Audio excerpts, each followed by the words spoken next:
வணக்கம் நண்பர்கள். பாரதிய ஜனதா கட்சியினுடைய முந்தைய தலைவர் அண்ணாமலை அவர்கள் பாரதிய ஜனதா கட்சியினுடைய இந்த வெளியேறி தற்பொழுது தனி கட்சி ஆரம்பிக்க போறான்னு சொல்லிட்டு எல்லாருமே பரபரப்பாக பேசிட்டு இருக்காங்க. அதை பத்தி சுருக்கமாக பார்க்கலாம். வீடியோவுக்கு சப்ஸ்கிரைப் பண்ணி சேனலுடைய வளர்ச்சிக்கு உதவுங்க. கூடவே பெல் பட்டன் ஆன் பண்ணிங்க. அப்பதான் சேனலில் போடுற வீடியோ உங்களுக்கு நோட்டிஃபிகேஷன் கிடைக்கும். சரி, இப்போ வீடியோக்குள்ள போகலாம். பாரதிய ஜனதா கட்சியினுடைய தலைவராக இருக்கின்றவர் நயினார் நாகேந்திரன் அவர்கள். அவர் பெரிய அளவில் பேசுபொருளாக கிடையாது, பெரிய அளவில் பேசுறதும் கிடையாது. ஆனால் அந்த கட்சியிலிருந்து தலைவர் பதவியிலிருந்து நீக்கப்பட்ட அண்ணாமலை அவர்கள் இன்னும் பரபரப்பாக பேசிக்கொண்டே இருக்கின்றார். அவரும் பரபரப்பாக பேசப்படுகின்றார். அதற்கு காரணம் அமித்ஷா மறைமுகமாக அண்ணாமலை கொடுத்த அசைன்மெண்ட் தான் அதற்கு காரணம். தற்பொழுதைய பரபரப்பு என்னன்னு கேட்டிங்கன்னா, திராவிட முன்னேற்ற கழகத்தினுடைய கூட்டணி மிக பலமாக இருக்கிறது. அடுத்ததாக திராவிட முன்னேற்ற கழகத்தினுடைய ஆட்சி மீது மக்களுக்கு ஆன்டி இன்கம்பன்சி கிடையாது, கொஞ்சமாக தான் சொற்பளவு தான் இருக்குன்னு சொல்லிட்டு அண்ணா திராவிட முன்னேற்ற கழகத்தை வெறுப்பேற்றுன்னு சொல்லிட்டு பேசியிருக்கின்றார். அதுதான் தற்பொழுது பரபரப்பான சம்பவமாக இருக்கிறது. அவருடைய இந்த பேச்சுக்கு காரணம் அமித்ஷா கொடுத்த அசைன்மெண்ட்டை மிக சரியாக நிறைவேற்றியிருக்கின்றார் அண்ணாமலை அவர்கள் என்று எடுத்துக்கொள்ள வேண்டும்.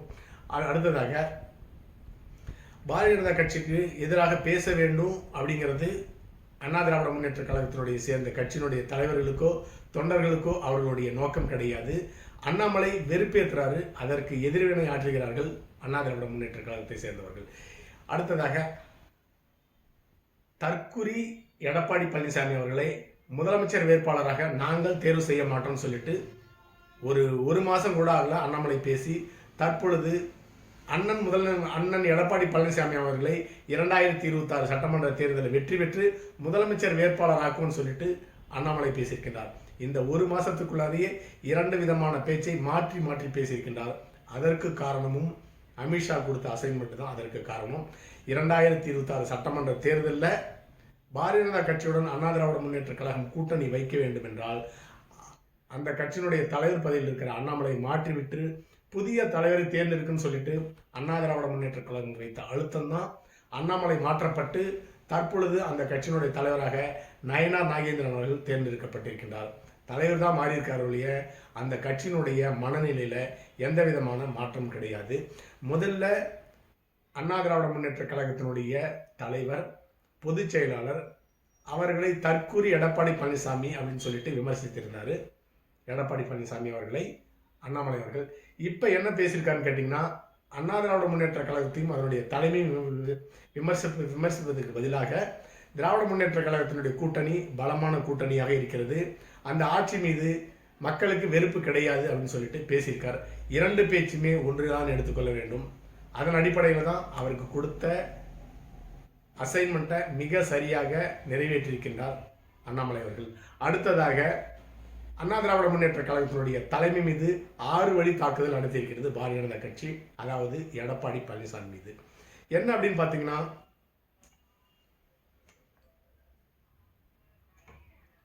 அண்ணா திராவிட முன்னேற்ற கழகத்தினுடைய தலைவர் எடப்பாடி பழனிசாமி அவர்களை முதல்வர் வேட்பாளராக நாங்கள் ஏற்றுக்கொள்ள மாட்டோம்னு சொல்லிட்டு தினகரன் அந்த கட்சியினுடைய கூட்டணியிலிருந்து பாரதிய ஜனதா கட்சி தலைமையிலான கூட்டணியிலிருந்து வெளியேறுகின்றார். அதற்கு அவர் கூற காரணம், எடப்பாடி பழனிசாமி அவர்களை நாங்கள் 2026 சட்டமன்ற தேர்தலுக்கு தலைவராக ஏற்றுக்கொள்ள மாட்டோம்னு சொல்லிட்டு அவர் முதல் தாக்குதலை நடத்தியிருக்கின்றார். 2வது தாக்குதலை பிரிந்த தலைவர்கள் எல்லாருமே ஒன்றாக சேர வேண்டும், அப்படி இல்லைன்னா நான் பார்த்துட்டு சும்மா இருக்க மாட்டேன்னு சொல்லிட்டு சசிகலா பேசியிருக்கின்றார். அதுவும் அமித்ஷா கொடுத்த கிரீன் சிக்னல் தான்.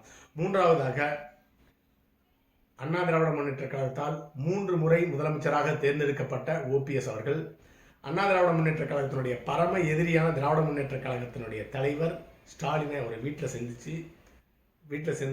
சென்று சந்தித்து விருது சாப்பிட்டு வந்திருக்கிறாரு. வெளியே வந்து அவரை பார்த்து நிருபர்கள் கேள்வி கேட்ட பொழுது எதிர்காலத்தில் எது வேண்டுமானாலும் நடக்கலாம்னு சொல்லிட்டு 3வது தாக்குதலை OPS அவர்கள் நடத்தியிருக்கின்றார். 4வது தாக்குதலாக செங்கோட்டையன் அவர்கள். அந்த கட்சியில என்னைக்குமே 2வது பெரிய தலைவராக இருந்ததும் கிடையாது, பரபரப்புக்காக பேசப்பட்டவரும் கிடையாது செங்கோட்டையன் அவர்கள்.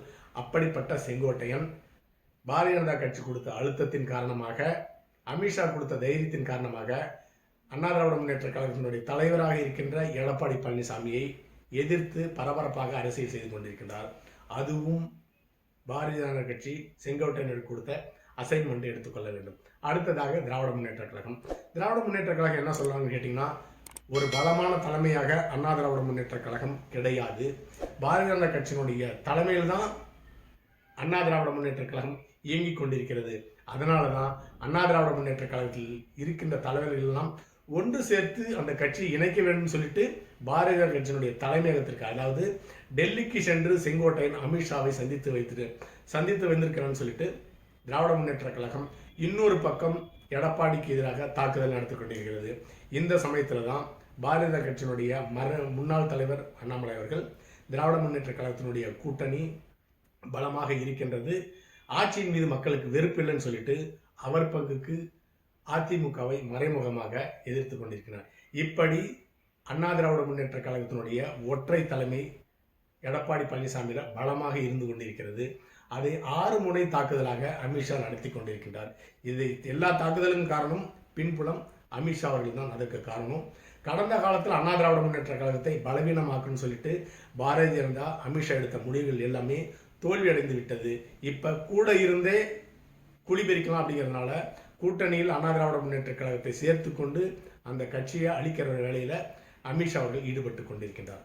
அடுத்ததாக தமிழ்நாட்டில் அதிமுக திமுக இந்த 2 கட்சியில ஒரு கட்சி அழிந்தால்தான் பாரதிய ஜனதா கட்சி தமிழ்நாட்டில் வளர முடியும்.